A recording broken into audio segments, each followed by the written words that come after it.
Welcome back to this week's episode of COD Fun. I'm back here with Gavin. Hey. We're going to be discussing Call of Duty Ghosts.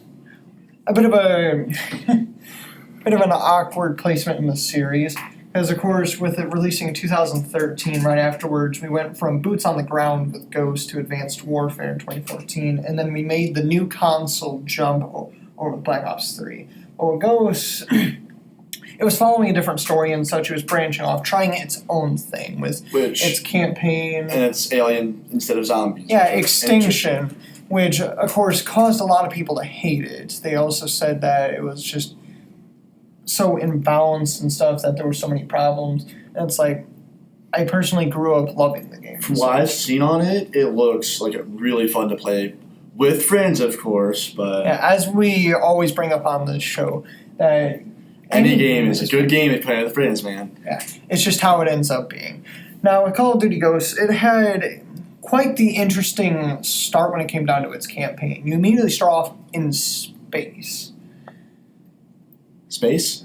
Well, Yeah, I personally love space. It is interesting to me. A space combat mission and such. Now, I forget if this takes place before or after, where you're sitting in a part in the forest with the main characters. You got Hesh, Logan, and Elias.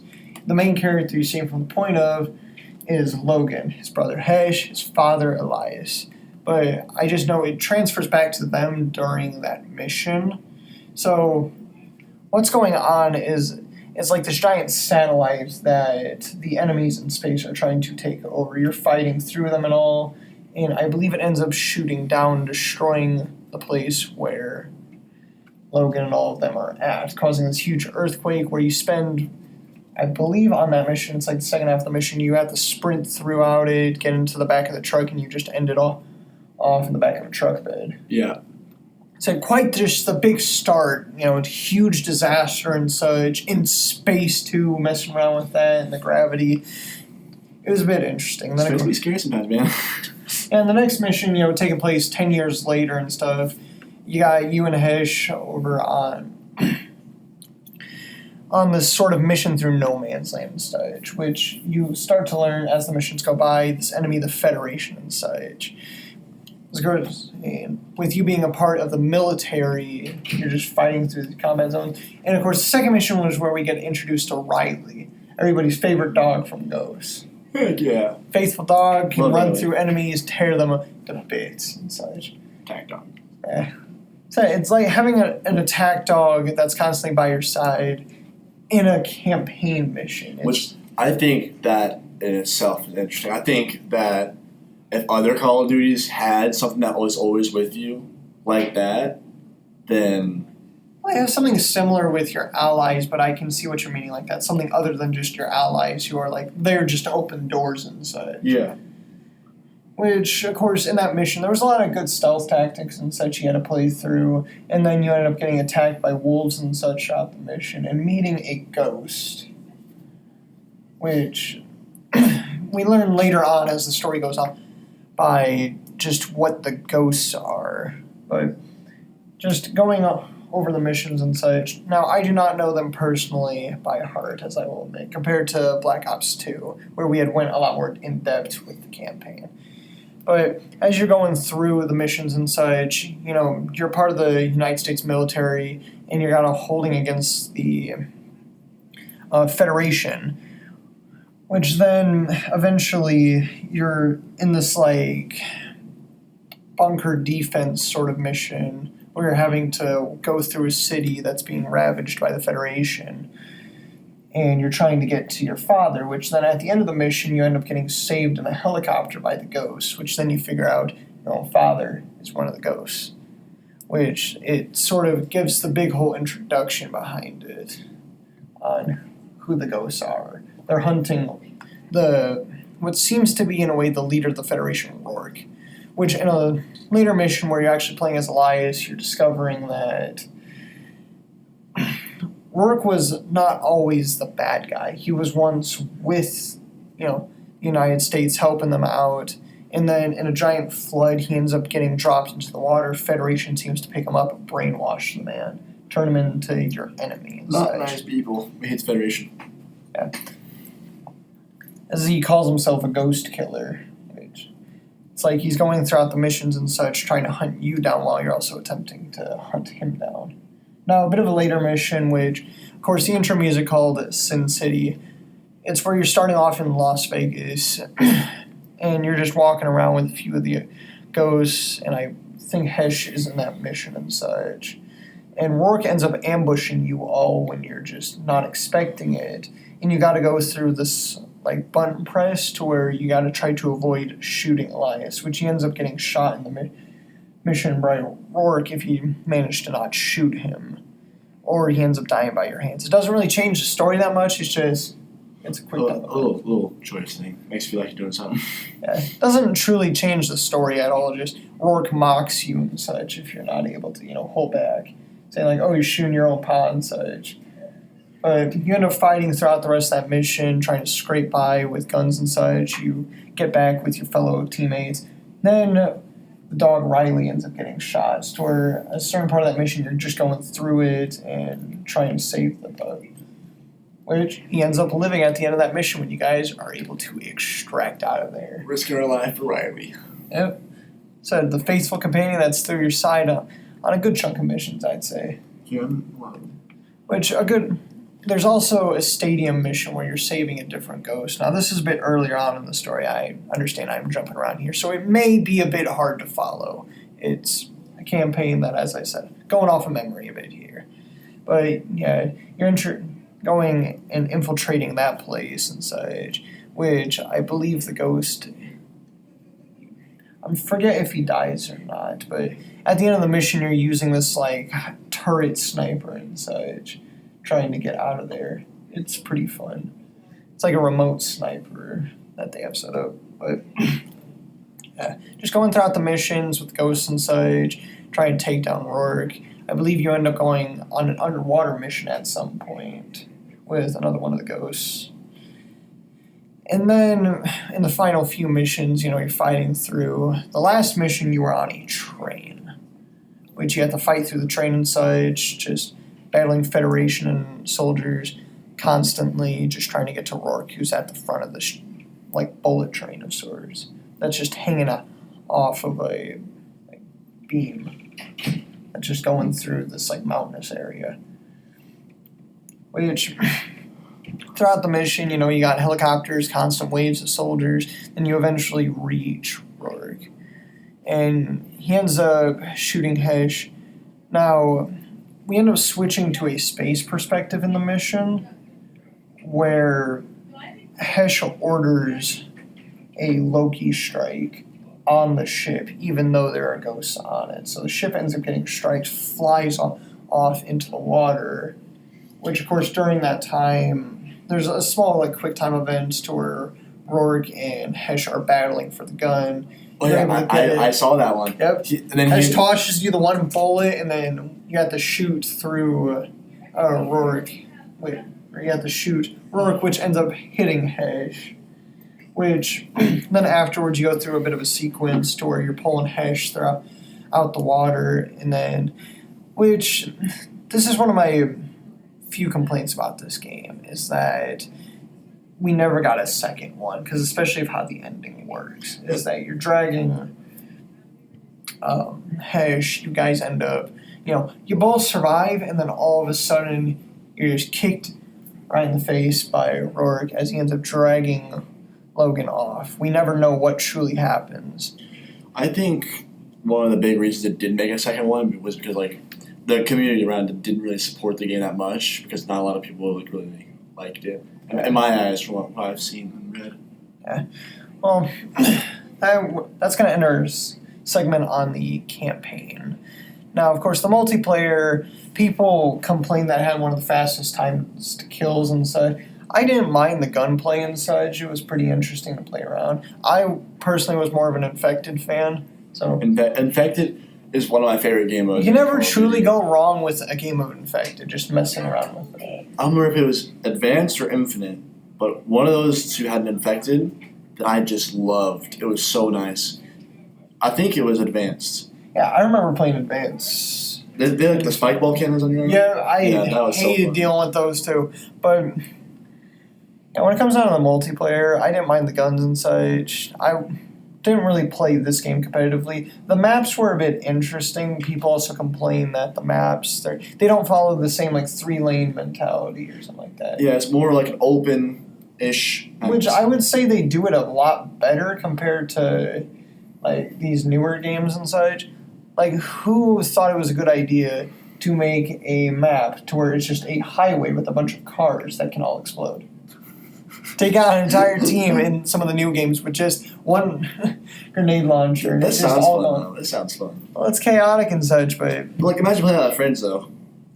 which I believe back then you could still vote on maps and such, which is a feature we've lost in the newer CODs. Yeah. Which also another thing is there was a bit of character customization, which it didn't really impact it too much and such. Like, I know your that in World War II you could choose the map as well. Yeah. Like your camouflage would change based on the map. You could get different cosmetics. There was a few cosmetics you could pay for, but a lot of it was earned through in-game challenges and stuff. And I'd say they did that fairly well with how it all worked and such. And that's another huge thing I liked about World War II is because you could earn the cosmetics by playing the game. Yeah, that's a big thing that also sucks about being lost in these newer games is losing the ability to earn these things. You're just having to dish out like $20-$30, and it's like, I understand the casual person who gets on after days of work to play maybe an hour of COD isn't going to have the time to do it, but it just sucks that that's all it has become. And I'm not going to preach that COD is, bowing down to the casuals. I would consider myself a somewhat casual player. I just play fairly often. I'm not some hardcore player who's constantly, trying to get the next camo or something. I'm just playing to enjoy the game. Yeah, I play for fun. Which that is a big thing that I feel people are losing out on Call of Duty these days. It's all about the competition, all about the grinding, all about the camos. It's not about the fun that much anymore. You're losing the intrigue of playing with friends. I mean, if you get good enough at it, though, you can start making money off of it, but those people just aren't fun to play with. I mean, that's the point. It's the point on making the game fun and such. Cause it's like, now, of course, skill-based matchmaking, I'm not sure if it's ever been brought up in a previous episode and such. I'm not sure if COD Ghosts even had that and such, because I know it's been more of a newer thing with COD. And it's like, one moment you could be fighting, like level 1,000 somehow, and then just fight like level 2s who just bought the game. That was the loveliness of COD, is that every lobby was just unpredictable. Yeah, it was always random, which was so nice. And you get people that don't talk at all, people who shouting rather profane. Yeah, shouting a bunch of slurs, profanities. And then you get people that are just relaxing and nice to talk to. It's just so random, it's nice. So every game of Call of Duty back then, it was always its own uniqueness to it. Nowadays, it's like, oh, you're always going to encounter some sort of hacker. You're always going to encounter some sort of sweat, hardcore player. There's all these other things that just happens these days. But when it comes down to the create a class system, I didn't mind it that much. Because I believe they didn't have the pick 10 system with that. And with the score streaks, they actually had it divided into several things, too. It was your assault, support, and specialist. The same as they did in Modern Warfare 3? I do not believe so with that. But it's one just a of them. division of the selection of score streaks you could choose. And, of course, the perks, instead of the perks being like, oh, you get 3 perks, you could there was a giant list of different perks you could choose from. They each had their own cost. And you had this bar you could fill up based on what you had unlocked. Anything from, like, never running out of, like, sprinting, extra magazines and such. There was great variety on how you could make a class setup in that game. And, of course, you had to unlock the guns and such through these, like, tokens that you get through leveling up. I personally still disagree with that kind of system. I'd rather it just be a level up kind of thing. That's one thing I hated about World War II is you can only get guns by leveling up. Yeah, just all these token systems and such. I don't understand it. We're just here to play a game, not, try to make some calculus problem out of it all. And I know you didn't really play much of COD Ghosts, but out of what you have potentially seen, you got anything that could contribute to the talk about the campaign? I mean, not campaign. I don't remember what multiplayer. the intro was to, but it was like smoke and there's people racing out. It was just so cool. I've seen it a couple times. I just can't bring it back to memory. Of course, we're jumping around here, but that's the whole point. It's just me and Gavin talking here. Now, what about the multiplayer and such? Do you have anything about that? It sounds a lot like World War II multiplayer mixed with Modern Warfare 3 multiplayer to me.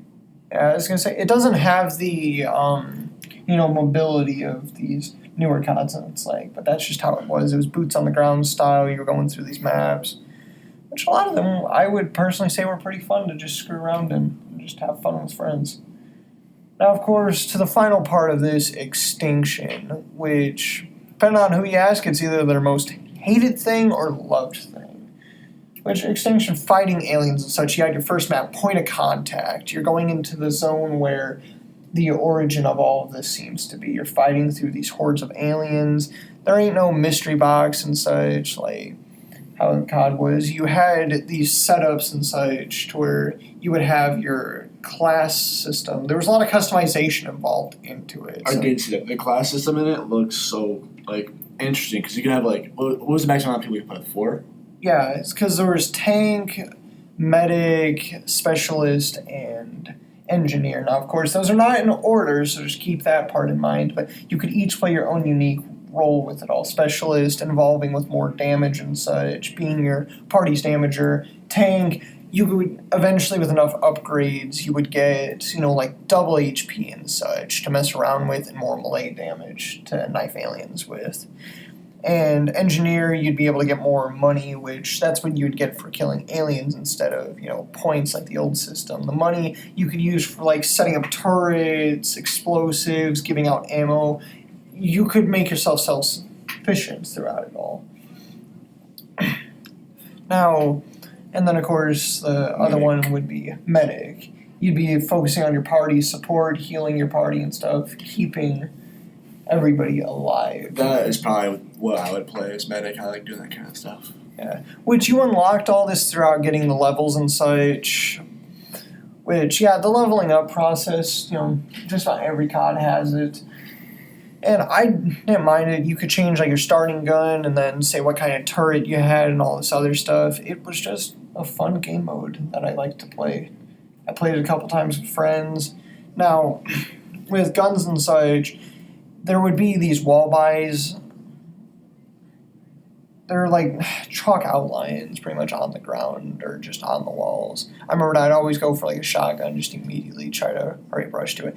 Now, each thing, there was these hives, and you would start out the map with a drill, and then you would have to run around to each hive with that drill and make sure the drill does not die, because if the drill is completely destroyed, it is a game over. Now, if you died in zombies. Yeah. Now, if the drill gets low enough of health, say around 80%, you can repair it to restore some durability. So it's not just a losing game as soon as the durability of the drill goes down. You have ways to self-sustain yourself, and you can set up traps on it. Now, there was also these little stashes that you could search to get attachments, ammo clips, and it was just overall pretty fun running through Point of Contact. I never personally played any of the DLC maps. I would have probably loved to. Just playing through it all, which after you would destroy hives in an area, you would then have this giant cluster of hives that a helicopter would come in, and you would have to defend the helicopter from these aliens and such. Now, you, of course, have these, scorpion ones that would shoot projectiles at you. Yeah, the basic ones, which were fairly easy to mow down. And just standing in place, trying to guard the stuff, it was pretty much how it was. Is hunker down, defend, move forward. Now, I feel when they started adding just zombies, when they started adding different zombies into the horde where it wasn't just the same zombies. In Kyoto, they added the Nova. Yeah, Nova crawlers and such. Yeah, they added the Nova crawlers. And then War II, they added Brenner and just the big guy that had the club. That's how I remember. Oh, I remember. I think you brought up about the Panzer Mortis or something like that. Panzer Mortar. That was the final boss. He was so fun. Yeah, I remember there was one I used to call Thor and such. He would just charge at you. I'm not sure if that was that's the club one. Yeah, and then there was one giant one that would carry a bomb on his back. But yeah, when it came down past that, World War II had mass zombies, I think. There's extinction. Also, each hive there was like a challenge of sorts. So you would get skill points for every hive that you would do and such.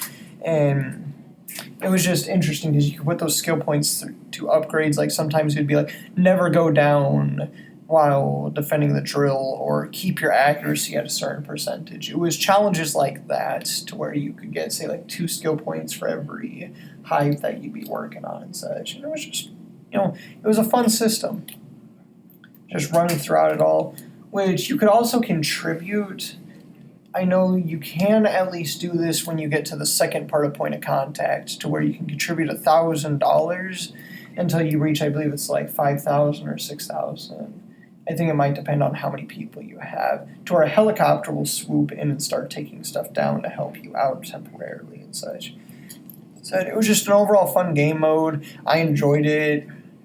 Many people just don't like it, which Haters gonna hate. Yeah. I understand people's complaints with it all. It's different. It ain't zombies, but it's a welcome break, in my opinion, from just the constant wave survival of zombies, undead coming after you and such. It was a refresher. But I think that is going to be wrapping us up for today's episode of COD Fun. And I'm thinking next episode we're going to do Advanced Warfare, because we kind of kept coming back to that one during this one. So, yeah. I mean, that could work out too, but yeah. Hope y'all have a good day.